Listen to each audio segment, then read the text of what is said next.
Көлік колледжі 90 жылдық тарихы бар Қазақстан Республикасының көне оқу орындарының бірі. Қазіргі таңда кәсіби білім беру бағдарламасын жүзеге асыратын заманауи оқу орны.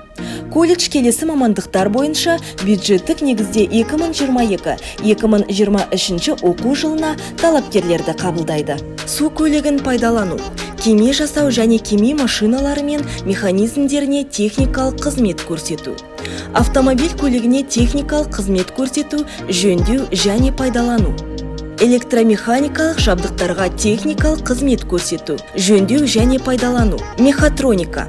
Автомобиль жолдары мен аэродромдар құрылысы және пайдалану. Автомобиль көлігінде тасымалдауды ұйымдастыру және қозғалысты басқару мамандықтары бойынша оқытады. Колледж базасында 2020 жылы ашылған құзыреттілік орталығы жұмыс жасайды.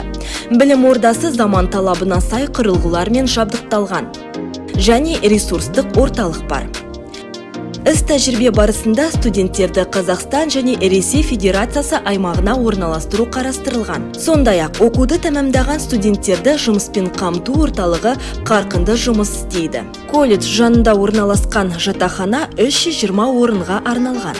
Ақысы қала бойынша ең төменгі төлем.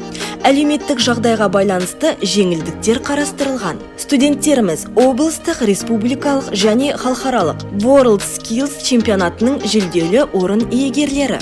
Сонымен қатар студенттің жан-жақты дамуына жағдай жасалған. Және сахна төрінде колледж абыройын көтеріп, көрермен көзайымы болып жүрген көңілді тапқырлар клубы жұмыс жасайды.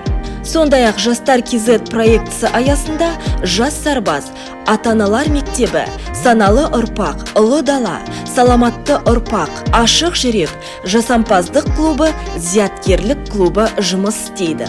Талапкер, егер де сен білімді, білікті, заман талабына сай, маман иесі болам десен, біздің колледжге шақырамыз.